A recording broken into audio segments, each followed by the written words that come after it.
चलो बच्चों, तो आज हम लोग गुजराती में जो फर्स्ट पोयम है उसके आज क्वेश्चन आंसर समझे। पोयम का एक्सप्लेनेशन पहले समझा था हमने, अब आज उसके एक्सरसाइज के क्वेश्चन आंसर हम लोग समझे। हमारी पहली पोयम है ना, क्रोधी सभाओं ने जीतवों ने, इनकी कवियत्री गंगा सती और साहित्य प्रकार एक पद है। ये पोयम आपको ध्यान है, टॉपिक थोड़ा याद होगा अगर पोयम समझी होगी तो।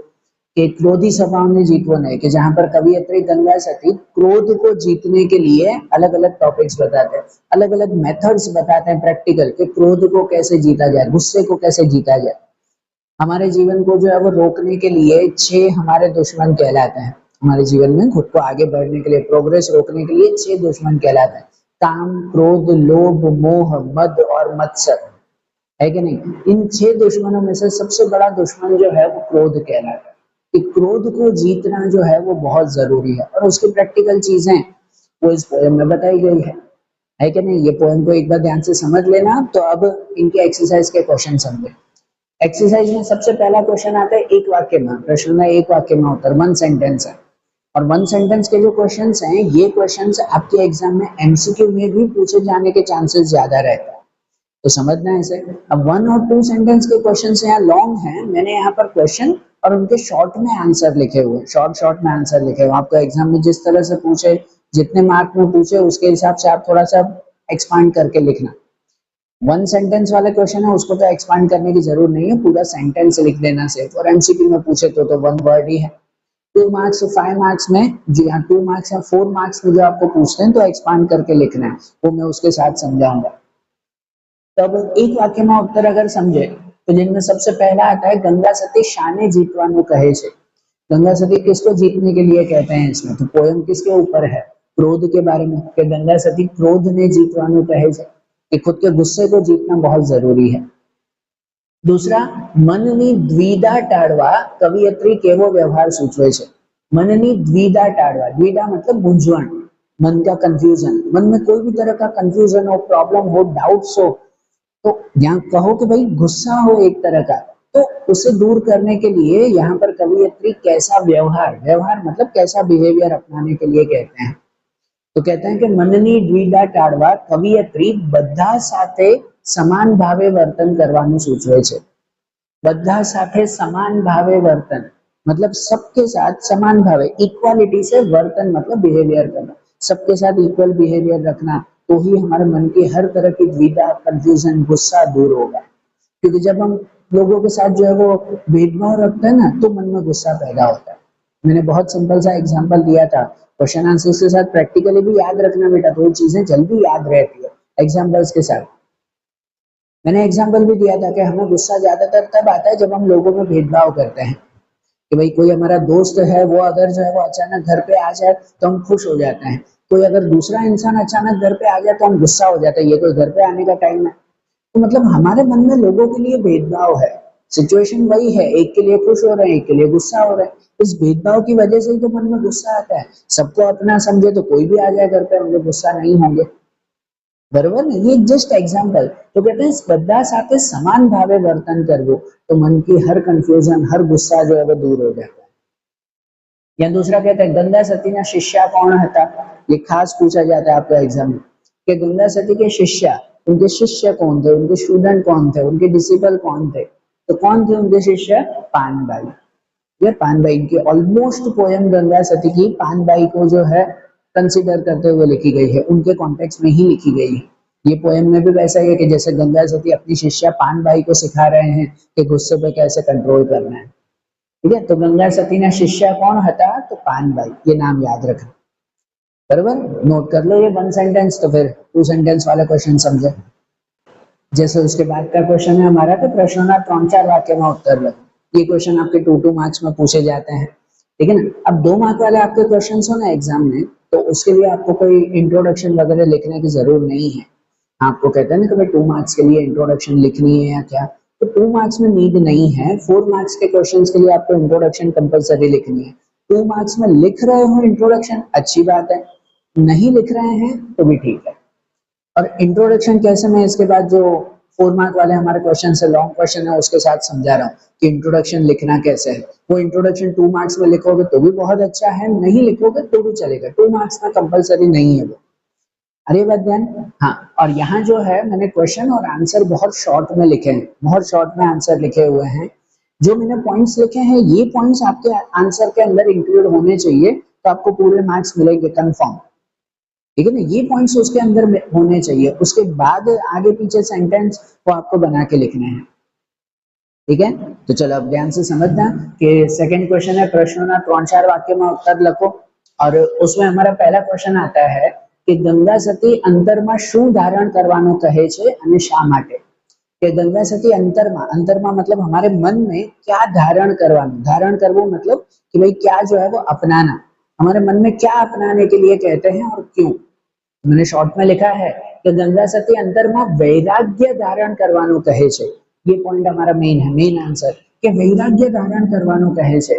वैराग्य मतलब कि भाई एक तरह से जो है वो वैराग्य की फीलिंग, मतलब ऐसी मन की भावना कि जिसमें सपोज अगर हमें कुछ मिल रहा है तो भी हम खुश, और हमें अगर नहीं मिल रहा है कुछ तो भी हमें खुश रहे, ये वैराग्य की भावना कहता है। बरोबर ना, कि अगर हमारे मन का हो तो भी हम खुश हैं, और अगर हमारे मन का नहीं हुआ, जो सोचा था वैसा नहीं हुआ, तो भी हमें खुश रहना, हर हालत में खुश रहना, उसे वैराग्य की भावना कहते हैं हम लोग। तो गंगा सती अंतरमा वैराग्य धारण करवाનું કહે છે। वे मन में वैराग्य रखो, जो मिला उसमें खुश है, नहीं मिला तो भी खुश है। ठीक है ना, શા માટે क्यों वैराग्य की भावना रखनी है, तो क्रोध ने जीतवा માટે वैराग्य धारण करवाનું કહે છે। तो लिख सकते हैं ना कि भाई गंगा सती अंदરમાં વૈરાગ્યને ધારણ કરવાનું કહે છે કે જેથી અમે મનનો ક્રોધને જીતી શકીએ। ठीक है, ये ध्यान में रखना। देखो मैंने यहाँ शॉर्ट पॉइंट्स लिखे हैं, ये आंसर, ये वर्ड्स आपके आंसर में के अंदर होने चाहिए, वो नक्की है। आप कोई भी रेफरेंस बुक में पढ़ लो, मेरी बुक में पढ़ो, आप कोई दूसरी डाइजेस्ट में कोई भी रेफरेंस बुक में से पढ़ लो, कोई दिक्कत नहीं है, पर ये वर्ड्स उसके अंदर इंक्लूड होने चाहिए, वो कंफर्म है।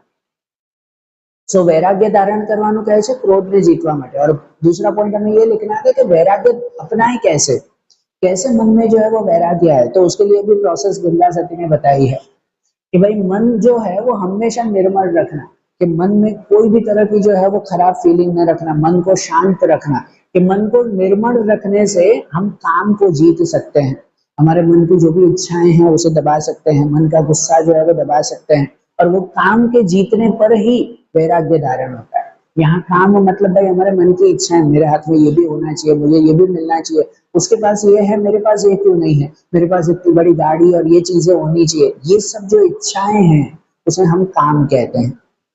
बरोबर ना, जो काम क्रोध लोभ मोह मद और मत्सर, तो वो काम ये आता है इच्छा, उस इच्छा से ही जो है वो क्रोध पैदा होता है। तो इसलिए गंगा सती कहती है कि भाई मन को निर्मल रखो, कि जिससे जो है वो हमारे मन के काम को हम जीत सके। ठीक है, मन की इच्छाओं को दबा सके, कि जिससे मन वैराग्य धारण कर पाएगा, और वैराग्य धारण होगा तो जिससे हम क्रोध को जीत पाएंगे। ठीक है ना, और दूसरी बात, मन को निर्मल कैसे रखे, तो मन को निर्मल रखने के लिए गंगा सती ने कहा है कि सौ साथे समान भावे वर्तन करो, कि सबके साथ जो है वो समान रहना, सबके साथ इक्वल रहना, कभी किसी में भेदभाव न करना। जैसे इससे पहले वाले क्वेश्चन में मैंने एग्जांपल दिया कि हम लोगों में भेदभाव करते हैं, इसके लिए अलग फीलिंग है, इसके लिए अलग फीलिंग है, और जिसकी वजह से जो है वो क्या होता है, मन में गुस्सा होता है। अभी एग्जांपल दिया ना कि दोस्त आ जाए घर पे तो खुश हो जाते हैं, कोई और आ जाए तो गुस्सा हो जाता है, ये क्यों आ गया। तो ये अलग अलग भेदभाव नहीं, जस्ट एक एग्जांपल कि सबके साथ अगर हम समान भाव रखेंगे तो जो है वो मन निर्मल रहेगा। ठीक है, तो आंसर में ऐसा होना चाहिए, इस तरह से लिखना है भाई। कितना अच्छी तरह से गंगा सती ने समझाया है कि वैराग्य धारण करना जरूरी है, कि जिससे गुस्सा जीता जा सके। तो वैराग्य कैसे होगा, तो मन को निर्मल रखना होता है, कि जिससे मन के काम, मन की इच्छाएं खत्म होगी, और जिससे वैराग्य होगा। अच्छा, मन को निर्मल कैसे रखें, तो मन को निर्मल रखने के लिए सबके साथ जो है वो समान भाव वर्तन रखना चाहिए। इतनी अच्छी प्रोसेस बताई है यार उन्होंने। ठीक है ना, लाइन वाइज के सबके साथ समान भाव वर्तन रखोगे, जिससे मन निर्मल हो, मन निर्मल होगा तो जिससे जो है वो हम काम इच्छाओं से जीत पाएंगे, इच्छा से जीत पाएंगे तो वैराग्य धारण कर पाएंगे, वैराग्य धारण होगा तो जिससे जो है वो हम क्रोध को जीत पाएंगे। कितनी बढ़िया प्रोसेस लिखी है, याद रखना है ऐसे प्रोसेस वाइज, पक्का लिखना है आंसर। फिर उसके बाद सेकंड है कि कई आशा छोड़ीने शेमा ध्यान धरવાનો उपदेश गंगा सती आपे છે। गंगा सती कौन सा उपदेश, मतलब मोरल देती है, क्या हमें सीख देती है कि कई आशा छोड़ दी, किसकी इच्छा हमें छोड़ देनी चाहिए અને શેમાં ध्यान ધરવું, किसमें हमें कॉन्सेंट्रेट करना चाहिए, किसमें ध्यान रखना चाहिए। तो कवि कहते हैं, मतलब गंगा सती कवियत्री कहते हैं कि लोक परलोकની આશા છોડીને પ્રભુમાં ध्यान ધરવું, कि लोक परलोक ની आशा छोड़ी देवी। वो लोक परलोक के हमें स्वर्ग मिलेगा, नर्क मिलेगा, यहाँ खुश है कि वहां जो है हम खुश रहेंगे, ये सब इच्छाएं छोड़ दो।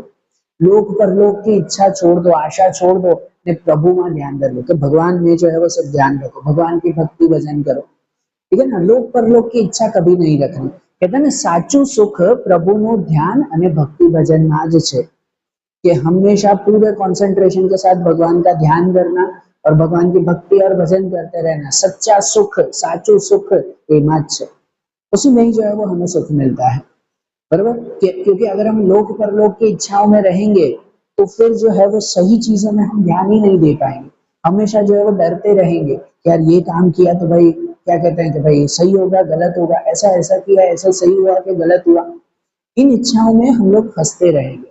इसलिए लोक परलोक की इच्छा कभी रखो ही नहीं। एक नॉर्मल सा एग्जांपल, कि जैसे कितने लोग कहते हैं कि चलो अगर हम जो है वो मंदिर नहीं जाएंगे तो पाप चढ़ेगा, ऐसे थोड़ी होता है। आप जो है वो भगवान के पास भी नहीं जा रहे हो, सुबह उठकर जो है वो सूरज देवता को जल चढ़ाते हैं, आप तो चढ़ाते भी नहीं हो, ऐसा थोड़ी करना होता है। तो इससे क्या होता है कि कोई कर रहा है और कोई नहीं कर रहा है, तो उन दोनों के मन जो है वो खराब रहता है। नहीं करने वाला हमेशा रहेगा, यार मैं तो ऐसा करता ही नहीं हूँ, मेरा जीवन तो खराब हो जाएगा, वो तो ये सब करता है, उसका जीवन तो बहुत अच्छा, उसे स्वर्ग मिलेगा, उसे नर्क मिलेगा। इन झंझटों में मत पड़ो, आपको जो कुछ भी करो अच्छी बात है, नहीं कर रहे हो अच्छी बात है, कोई दिक्कत नहीं। और सबसे ज्यादा जरूरी है कि भाई भगवान में ध्यान रखना और भक्ति भजन करना। भले मंदिर में जाने की जरूरी है, घर बैठे ही जो है वो मेडिटेशन करो, भगवान में ध्यान रखो, घर बैठे ही जो है वो भगवान का भक्ति और भजन करो, तो उसी में ही सच्चा सुख है, कि जिससे जो है वो हमारे मन में लोक परलोक की इच्छाएं खत्म हो जाएगी और हम पूरी तरह से भगवान में ध्यान दे पाएंगे। જેને મોહ માયા નથી તેના માટે લોક પરલોક સરખું, ठीक है ना। मन में मोह माया रखनी ही नहीं है हमें, कि हमें ये मिलेगा वो मिलेगा, ये ऐसा कर रहा है वो ऐसा कर रहा है, कुछ भी नहीं। जिसके मन में मोह माया नहीं है उसके लिए लोक और परलोक सब ठीक है, स्वर्ग मिला तो भी ठीक, नर्क मिला तो भी ठीक, तो सब में हम खुश हैं, ठीक है ना। जो मोह माया ही नहीं है, जो वैराग्य धारण करके बैठा हुआ है, उसके लिए सब ठीक है, बराबर। तो इसलिए कहते हैं कि गंगा सती कई आशा છોડવાનું કહે છે, તો ગંગા સતી લોક અને પરલોકની આશા છોડવાનું કહે છે। અને શેમાં ધ્યાન ધરવાનું કહે છે, તો પૂરી એકાગ્રતાથી, પૂર્ણ એકાગ્રતાથી ભગવાનની ભક્તિ ભજનમાં ध्यान ધરવાનું કહે છે, ठीक है। नोट करना बेटा, ये पॉइंट्स आपके आंसर में इंक्लूड होने चाहिए, पक्का नोट कर लो। चलो इसे, तो फिर लॉन्ग क्वेश्चन हम लोग देखो। अब उसके बाद लॉन्ग क्वेश्चन हम लोग समझे कि प्रश्नों सविस्तार उत्तर लिखो, प्रश्न 3 जो आपका दिया हुआ है। अच्छा, अब लॉन्ग क्वेश्चन आपको एग्जाम में कैसे लिखने हैं, तो लॉन्ग क्वेश्चन जो आपको 4 मार्क्स में पूछे जाते हैं, तो वो उसके आपकी लेंथ अच्छी होनी चाहिए। जनरली पहले अगर पेज वाइज कहें, जो स्टूडेंट याद रखते हैं, तो वही आपके एक पेज जितना जो है वो मिनिमम आंसर रहना चाहिए गुजराती में आपका, ठीक है। कि जिसमें जब आप आंसर लिख रहे हो तो पहले की 2-3 लाइन इंट्रोडक्शन की होनी चाहिए, इसमें इंट्रोडक्शन कंपलसरी है। और इंट्रोडक्शन भी कोई कोई टीचर्स ऐसे कहते हैं कि भाई ठीक है, कि नाम लिख दिया, कवियत्री, साहित्य प्रकार, ऐसे 3 सेंटेंस 3 वर्ड लिख दिए, खाली 3 लाइंस ऐसे लिख दी, फिर उसके नीचे से आंसर शुरू। और कोई कोई इंट्रोडक्शन लिखवाते हैं पैराग्राफ वाइज। एक्चुअली दोनों सही है। मैं इफेक्टिव की बात करूं, इफेक्टिवनेस की बात करूं अगर, तो पैराग्राफ में लिखना ज्यादा इफेक्टिव रहता है। इस तरह से इंट्रोडक्शन लिख दो, जो लिखा जाता है कोई गलत नहीं है, ऐसा नहीं मार्क्स कटोगे, ठीक है, इससे भी पूरे मार्क्स मिलेंगे। इफेक्टिवनेस इसमें थोड़ी ज्यादा रहती है, ठीक है ना। तो अगर इस तरह से लिखो तो ज्यादा बेटर है वो। और इंट्रोडक्शन जब लिखो ना, मैं आपको हर चैप्टर, जब जैसे जैसे हम क्वेश्चन आंसर समझेंगे तो हर चैप्टर का इंट्रोडक्शन आपको बताऊंगा, ठीक है। तो मेन इंट्रोडक्शन पहले लिखना है और उसके बाद पूरा आंसर हमें लिखना है। अच्छा, आंसर में ज्यादातर चैप्टर्स में और पोएम में ऐसा है कि पूरे पूरे पोएम और चैप्टर की स्टोरी आ जाती है, ज्यादातर वही, ठीक है, वैसे भी लिख सकते हैं, लेकिन जैसा क्वेश्चन पूछा हुआ है ना, उसके अकॉर्डिंग जो है वो आंसर लिखना होता है। जो कॉन्टेक्स्ट क्वेश्चन में पूछा हुआ है कि हाँ भाई ये चीज मेन एक्सप्लेन करनी है, तो उसे कॉन्टेक्स्ट में लेकर जो है वो एक्सप्लेन करना रहता है, जो मैं आपको समझाऊंगा आंसर बाय आंसर, ठीक है। नहीं तो कितनी बार क्या होता है कि कॉन्टेक्स्ट कुछ दूसरा पूछा हुआ है चैप्टर का, पोएम का, लेकिन उसका जो है वो उसके अकॉर्डिंग दूसरी बातें आप लोग बढ़ा चढ़ा के बहुत लिखते हो, जो मेन आंसर में पूछा हुआ वो वहां पर पॉइंट ही नहीं है, तो ये चीज नहीं होनी चाहिए। ये मैं आंसर बाय आंसर समझाऊंगा और उसे ध्यान में रखना आपको, ठीक है। तो चलो अब क्वेश्चन 3 समझे हम लोग। प्रश्न में सविस्तार उत्तर लिखो। तो सविस्तार उत्तर में पहला दिया हुआ है कि गंगा सती मानव स्वभावના કયા કયા દુર્ગુણો જણાવી તેને दूर करवाना उपायों जણાवे છે। कि भाई इंसान के कौन कौन से दुर्गुण मतलब कौन कौन सी बुराइयां हैं वो गंगा सती इस पोएम में बताती है और उसे दूर करने के लिए कहते हैं। तो कौन कौन सी बुराइयां बताती हैं वो हमें समझाना है। सबसे पहले तो इंट्रोडक्शन। इस पोएम की इंट्रोडक्शन लिखनी है तो कोई भी आंसर पूछे आपको एग्जाम में तो एक ही आंसर पूछेंगे इस पोएम का, है कि नहीं? दो तीन आंसर आ जाए ऐसा तो है नहीं। तो कोई भी क्वेश्चन पूछे इस पोएम का तो उसमें ये सेम इंट्रोडक्शन लिख देना कि मानव जीवनના ષડ રિપુ કામ ક્રોધ લોભ મોહ મદ અને મત્સર છે। इंसान के जीवन के 6 दुश्मन, षड रिपु मतलब 6 दुश्मन है। काम क्रोध लोभ मोह मद और मत्सर। અને કવિયત્રી ગંગા સતી ક્રોધી સ્વભાવને જીતવો ને પદમાં, કવિયત્રી ગંગા સતી આ પદમાં, इसका साहित्य प्रकार पद, तो આ પદમાં ક્રોધને જીતવા માટે અસરકારક ઉપાયો बतावे છે कि इस पद में क्रोध को कैसे जीतना है उसके बारे में कवियत्री समझाते हैं, ठीक है ना। ये इंट्रोडक्शन की स्टार्टिंग की 2 लाइन ये होनी चाहिए। फिर इसमें लिखिए। अब जैसे हमने बताया कि आप जब आंसर लिखो तो कॉन्टेक्स्ट जो पूछा हुआ है उसके अकॉर्डिंग पूरी पोएम एक्सप्लेन करो, ठीक है। लिखनी इसमें पूरी पोएम नहीं है, उसकी समरी ही लिखनी है, वो भी ठीक है, पर क्या पूछा हुआ है उसके कॉन्टेक्स्ट में जाना है। अब जैसे इसमें पूछा हुआ है कि गंगा सती मानव स्वभावના કયા કયા दुर्गुणों जણાવે છે। दुर्गुणों, दुर्गुणों मतलब बुराइयां बताते हैं। तो आपके हर लाइन में मेन चीज वो होनी चाहिए कि इंसान की कौन कौन सी बुराइयां हैं, पहले वो बताना है, फिर सॉल्व कैसे करना है उसका सेंटेंस। बराबर, ये चीज ध्यान में रखना जो मैंने यहाँ पर अब नोट किए हैं। इसमें मेन पूछा हुआ बुराइयां, तो हर लाइन में पहले बुराइयां कौन सी है ना वो पहले लिखा हुआ होना चाहिए, फिर उसका सॉल्यूशन बताओ। आप सिर्फ सॉल्यूशन ही लिखोगे, बुराइयां बताई नहीं, जो कॉन्टेक्स्ट पूछा हुआ है उसके हिसाब से आंसर लिखा ही नहीं, तो पूरे मार्क्स कैसे मिलेंगे बेटा? बात समझ रहे हो ना। आप बुराइयां पूछी हुई है तो वो बताना है क्योंकि पूछा हुआ है। आप खाली सॉल्यूशन सॉल्यूशन लिखते जाओगे, आंसर भले आपका सही है और पूरे मार्क्स मिलेंगे नहीं, ठीक है। तो ये चीज है, जो मेन चीज है वो मैंने यहाँ पे लिखी है। तो अब यहाँ पे जैसे पूछा हुआ कि गंगा सती मानव स्वभावના કયા કયા दुर्गुणों जણાવી તેના उपाय बतावे છે। तो कौन कौन सी बुराइयां, तो हम पॉइंट वाइज लिख सकते हैं। जैसे सबसे पहला कि मानवी બધા સાથે સમાન ભાવે વર્તન करतो નથી, ये बुराई, ये सेंटेंस पहले होना चाहिए। आप कोई भी रेफरेंस बुक में पढ़ लो, मेरी बुक डाइजेस्ट किसी में से भी पढ़ लो आप लोग, पर ये सेंटेंस उसमें इंक्लूड करना है, बाकी आप आगे पीछे बना के लिखो, ठीक है। सबसे पहली बुराई कि मानवी બધા સાથે સમાન ભાવે વર્તન કરતો નથી, कि सबके साथ जो है वो इक्वली बिहेव नहीं करता, भेदभाव रखता है, ठीक है ना। तो ये मेन पॉइंट। फिर इसका सॉल्यूशन बताओ। तो इसमें कहते हैं ना कि भाई इंसान जो है वो हमेशा सबके साथ भेदभाव करता रहता है और उसकी वजह से उसके मन में जो है वो गुस्सा पैदा होता है।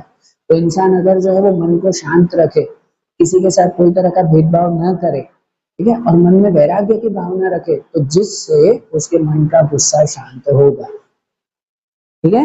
तो ये पॉइंट होना चाहिए कि બધા સાથે સમાન ભાવે વર્તન કરવું નથી, ને સમાન ભાવે વર્તન કરવા માટે માનવીએ પોતાનું મન નિર્મળ રાખવું જોઈએ, મન નિર્મળ રાખવું, મનમાં વૈરાગ્યની ભાવના રાખવી કે જેથી મનનો ક્રોધ दूर કરી શકાય।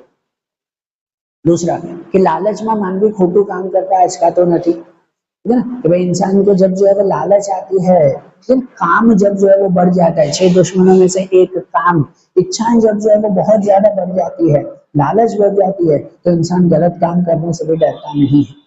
तो इसलिए उसमें लिखना चाहिए कि भाई इंसान को जो है वो वैराग्य की भावना रखनी चाहिए, मन के काम को जो है वो जीतना चाहिए, कि जिससे मन में लालच ना हो, मिला जो कुछ तो भी ठीक है, नहीं मिला तो भी ठीक है, कि जिससे मन का गुस्सा दूर हो सके और हम गलत काम नहीं करें। લાલચમાં માનવી ખોટું કામ કરતા અચકાતો નથી, જેથી માનવીએ મનની લાલચ દૂર કરવા માટે મનમાં વૈરાગ્યની ભાવના રાખવી જોઈએ, મનમાં વૈરાગ્યની ભાવના રાખવી જોઈએ, પોતાની ઈચ્છાઓ પર પોતાના કામ પર કાબુ રાખવો જોઈએ, કે જેથી જો કંઈ આપણને મળે તો પણ આપણે ખુશ, નહીં મળે તો પણ આપણે ખુશ, કે જેથી મનનો ક્રોધ આપણે અટકાવી શકીએ। અને માનવી લોક પરલોકમાં સુખની આશા રાખે છે, कि इंसान लोक परलोक की इच्छा रखता है कि ये लोक में स्वर्ग मिले, नर्क मिले, यहाँ सुख मिले, वहां सुख मिले। सच्चा सुख जो है वो भगवान की भक्ति में है, कि पूरे कंसंट्रेशन के साथ भगवान की भक्ति करना, जो मिले ठीक है, जो ना मिले तो भी ठीक है, इसमें खुश रहना वही सच्चा सुख है। लोक परलोक की इच्छाएं रखना कि मैं ये करूंगा स्वर्ग मिलेगा, ये करूंगा नर्क मिलेगा, ऐसे कुछ ही कोई जो है वो चिंता में पड़ना नहीं। ठीक है ना, ये बुराई है कि मानवी लोक परलोक में सुखની આશા રાખે છે, જ્યારે સાચું સુખ તો ભગવાનની ભક્તિમાં રહેલું છે। કે જ્યારે માનવી એકાગ્રતાથી ભગવાનનું ध्यान ધરે છે અને ભગવાનની ભક્તિ ભજનમાં લીન રહે છે, ત્યારે તેની લોક પરલોકની આશા છૂટી જાય છે અને સાચું સુખ ભગવાનની ભક્તિમાં તે મેળવી શકે છે અને મનના ક્રોધને ટાળી શકે છે। ठीक है, तो ये एक बुराई। देन सफलताથી मानवीમાં अहंकार आवे છે। कि जब इंसान को सफलता मिल जाती है, सक्सेस मिल जाती है, तो अहंकार मतलब कि घमंड आ जाता है उसमें। और इसकी वजह से हमें जब सक्सेस मिले, कोई भी चीज हासिल हो, तो घमंड नहीं करना चाहिए। हर सक्सेस को तिनके के समान मानना चाहिए, क्योंकि आज हमें कुछ मिला है, क्या पता कल जो है वो सब कुछ चला भी जाए। तो कोई चीज का घमंड कभी करना नहीं चाहिए। घमंड से जो है वो इंसान में गुस्सा पैदा होता है। तो ये लाइन लिखनी होती है कि सफलताથી માનવીમાં અહંકાર આવે છે, કે જ્યારે માણસ સફળ થાય છે ત્યારે તે અહંકાર પેદા કરે છે પોતાની અંદર, જેના કારણે ક્રોધ પણ પેદા થાય છે। જેથી જ્યારે પણ માણસને સફળતા મળે તો એ સફળતાને તરણા સમાન માનવી જોઈએ, તિનકે की तरह તરણા સમાન માનવી જોઈએ કે આજે આપણને સફળતા મળી છે, શું ખબર કાલે બધું આપણું લૂંટાઈ જાય, બરોબર ને। જેથી જો માણસ પોતાની સફળતામાં અહંકાર ન રાખે તો પોતાના ક્રોધ પર કાબુ મેળવી શકે છે। અને मानवी बोले છે કઈ અને કરે છે કઈ। मानवी પોતાના વચનમાં રહેતો નથી। ठीक है ना, इंसान जो है वो अपने वचन के हिसाब से काम नहीं करता। बोलता कुछ है करता कुछ है, बोलेगा सब अच्छा अच्छा मैं तो ये करता हूँ, भाई ऐसा होना चाहिए ऐसा होना चाहिए, लेकिन खुद के अप्लाई की बात करने के बाद तो वो खुद कुछ अप्लाई करता नहीं है। ठीक है ना, तो ये चीज जो है वो गलत है और उसकी वजह से उसके मन में जो है वो गुस्सा ज्यादा पैदा होता है। ठीक है, तो इन सब चीजों को छोड़कर जो हम बोले वही करें, या तो जो करें वही हमें बोलना चाहिए। और सबसे बड़ी बात, जो गुरु के वचन के अकॉर्डिंग चलता रहे, जो हमारे गुरु ने बोला हो उसके हिसाब से काम करते रहे, तो उसके मन में कभी क्रोध नहीं आता है। तो मानवी बोले છે કઈ અને કરે છે કઈ। માનવી પોતાના વચનના હિસાબે કામ કરતો નથી। માનવી બોલવા માટે મોટી મોટી વાતો બોલે છે પણ કરવા માટે એ કાંઈ કરતો નથી। અને જેથી જો માનવી જે કરે એ જ બોલે અથવા જે બોલે તે જ કરે તો એનામાં ક્યારેય ક્રોધ આવતો નથી। અને સૌથી મોટી વાત, જો માનવી પોતાના ગુરુના વચનના આધારે ચાલતો હોય તો એમાં ક્યારેય એને ક્રોધ આવતો નથી। ठीक है ना, ये चीज ध्यान रखें। तो ये बातें आप ध्यान में रखना बेटा। आपको जो पूछा हुआ था कि दुर्गुण बताने हैं, बुराइयां बतानी हैं, तो ये बुराइयां आपको पहले हर सेंटेंस में लिखनी है, फिर उसके बाद उसका सॉल्यूशन भी लिखो। अरे बात ध्यान नोट कर लेना ये अच्छी तरह से आंसर, फिर इसके बाद सेकंड भी आप लोग देखें। अब जैसे सेकंड क्वेश्चन दिया हुआ है कि क्रोधी स्वभाव ने जीतवा गंगा सती 100 उपदेश आपे छे। कि क्रोधी स्वभाव को जीतने के लिए गंगा सती क्या क्या उपदेश, क्या क्या सीख हमें देती है। सेम आंसर जो हमने फर्स्ट में लिखा था, जैसे पहले फर्स्ट वाला समझाया, सेम आंसर, कुछ भी फर्क नहीं है। बस फर्क क्या है, जो जैसे मैंने पहले बताया कि किस कॉन्टेक्स्ट में पूछा हुआ है उसके अकॉर्डिंग लिखना जरूरी है। कि जैसे पहला क्वेश्चन था उसमें पूछा हुआ था कि इंसान के दुर्गुण बुराइयां कौन कौन सी है जिसके बारे में कवयित्री बताते हैं, तो हमने उसमें पूरा आंसर लिखा था बुराइयों को फोकस करते हुए कि ये बुराइयां हैं। सॉल्यूशन कम लिखना है, बुराइयां ज्यादा लिखनी है। पहले वाले में ये बताया। अब दूसरे वाले में इसमें पूछा हुआ है उपदेश सीख क्या है, तब इसमें बुराइयां कम बतानी है, सॉल्यूशन ज्यादा बताने हैं। सेम आंसर है, मैं फिर से बोल रहा हूँ, हर एक में ऑलमोस्ट सेम लिखा जाता है। हर चैप्टर के जो लॉन्ग क्वेश्चन है ज्यादातर सब सेम है। ठीक है, फर्क यही रहता है कि किस कॉन्टेक्स्ट में पूछा हुआ है उसके हिसाब से लिखो आप। अब इसमें पूछा हुआ है कि भाई उपदेश कौन कौन से हैं, सीख कौन कौन सी है, तो बस वो हम सीख के हिसाब से लिखना है। मैंने जो इससे पहले जो जो बुराइयां लिखी थी, अब यहीं पे ही उसकी सीख लिखी हुई है कि ये पॉइंट्स आपके मेन होने चाहिए। बुराइयां कम एक्सप्लेन करो, सीख को जो है वो ज्यादा एक्सप्लेन करो, तो आपका आंसर सेम हो जाएगा। ये पॉइंट्स लिखना, फिर आप कोई भी रेफरेंस बुक में पढ़ो उसके हिसाब से आगे पीछे के सेंटेंस लिखो। तो एक इंट्रोडक्शन तो सेम लिखनी है, जो फर्स्ट में लिखी थी वही है, वो अलग नहीं की है। कि मानव जीवन ना षड रिपु 6 दुश्मन है, काम क्रोध लोभ मोह मद અને મત્સર। कवयित्री गंगा सती क्रोधी स्वभाव ने जीतવો ने पदમાં, मतलब ये काव्य में क्रोध ने जीतवा माटेना असरकारक उपायों बतावे छे। तो भाई उनकी जो है वो हमें उपाय, ये सॉल्यूशन बताती है कि गुस्से को कैसे जीता जाए। तो उसके लिए अब यहाँ पर उपदेश सॉल्यूशन पे फोकस करना है। सबसे पहला कि क्रोध को जीतने के लिए सब साथे समान भावे वर्तन करें, कि सबके साथ जो है वो इक्वली बिहेव करें। बराबर कि जब इंसान सबके साथ, अब मैं डायरेक्ट हिंदी में ही समझा रहा हूँ, पहले वाला जैसे गुजराती हिंदी में समझाया था, ये डायरेक्ट हिंदी में बता रहा हूँ, सुनना। कि इंसान जब सबके साथ समान इक्वली बिहेव नहीं करता तो उसके मन में गुस्सा आता है। तो इसलिए जब इंसान सबके साथ इक्वली बिहेव करेगा तो वो अपने मन को जो है वो शांत निर्मल रख पाएगा, और जिससे जो है वो अपने गुस्से पे वो कंट्रोल कर पाएगा। या दूसरा सेम, मन में वैराग्य रखो कि इंसान को जब जो है वो लालच आती है, जब उसका काम जो है वो बढ़ जाता है, इच्छाएं बहुत ज्यादा बढ़ जाती है, तो इंसान लालच के जरिए जो है वो हर गलत काम करने में लग जाता है। और इसी वजह से मन में वैराग्य की भावना रखनी, ठीक है ना। मन में वैराग्य, वैराग्य मतलब ऐसी भावना कि भाई कुछ मिल रहा है हमें तो भी ठीक है, नहीं मिल रहा है तो भी ठीक है। कि वैराग्य रखने से जो है वो मन शांत रहता है, मन में काम इच्छाएं जो है वो खत्म हो जाती है, और हम जो है वो अपनी लालच पे, अपने गुस्से पर जो है वो कंट्रोल कर पाते हैं। तो इसलिए कि अगर गुस्से को जीतना है तो मन में वैराग्य की भावना रखनी जरूरी है। या फिर भगवान की भक्ति ध्यान में साचू सुख मेळववो, कि हमेशा भगवान की भक्ति और ध्यान में जो है वो सच्चा सुख ढूंढना होता है। कि इंसान जो है वो लोक परलोक में सुख की आशा रखता है कि वो स्वर्ग नर्क मिले, ये करूंगा अच्छा होगा, ये करूंगा तो सुख मिलेगा। हमेशा सिर्फ जो है भगवान की भक्ति, भगवान का ध्यान करना, उसी में ही सबसे बड़ा सुख है। कि जो इंसान जो है वो भले दूसरा कोई भी काम ना करके घर बैठे हुए एक जगह बैठकर भी भगवान की भक्ति और ध्यान करता है, तो उसका जीवन जो है वो हमेशा सुख से भरपूर रहता है। तो ભગવાનની ભક્તિ અને ધ્યાનમાં જ સાચું સુખ મેળવવું, કે જેથી મન શાંત રહે અને ક્રોધને જીતી શકાય। सफलताને તરણા સમાન ગણવી, ठीक है ना, कि अपनी सफलता को तरणा मतलब तिनके की तरह जो है वो गिननी चाहिए। इंसान को जब सफलता मिलती है तो सफलता से उसके मन में अहंकार आ जाता है, घमंड आ जाता है, और घमंड की वजह से उसके मन का गुस्सा और बढ़ जाता है। तो इसी वजह से अगर हमें कोई सफलता मिल रही है, कोई सक्सेस मिल रहा है, तो उस सक्सेस को तिनके की तरह मानना चाहिए कि आज हमारे पास सब कुछ है, क्या पता कल जो है वो सब कुछ चला जाए। तो जिसकी वजह से मन में अहंकार घमंड न लाना, मन को शांत रखना, तो हम अपने गुस्से पर भी कंट्रोल कर पाएंगे। और आखिरी में गुरु ना वचनों में रहना, कि गुरु के वचनों के हिसाब से काम करना। क्योंकि इंसान में सबसे बड़ी गलती है कि इंसान बोलता कुछ है और करता कुछ है, तो बोले से कहीं और करे से कहीं, है ना। तो जिसकी वजह से इंसान जब जो है वो भेदभाव रखता है, बोलना उसके वचन और वाणी में जो है वो अगर समानता नहीं है, तो इंसान में हमेशा क्रोध पैदा होता है। तो हमेशा अपने वचन और वाणी में जो है वो समानता रखें, जो बोल रहे हैं वही हमें करना चाहिए। लेकिन वचन वाणी अपने कर्मों में, अपने काम और अपनी वाणी में समानता रखनी चाहिए, जो हम बोल रहे हैं वही हमेशा करें। और कुछ ना हो तो हमेशा गुरु के वचनों के हिसाब से कर चलना चाहिए हमें, ठीक है ना। गुरु ना वचनों में रहो, कि गुरु जो बोले उसके हिसाब से काम करो, तो हमेशा मन शांत रहता है, हमेशा सफलता मिलती है, और हम हमेशा गुस्से पे सीख कंट्रोल कर पाते हैं। अरे बात ध्यान।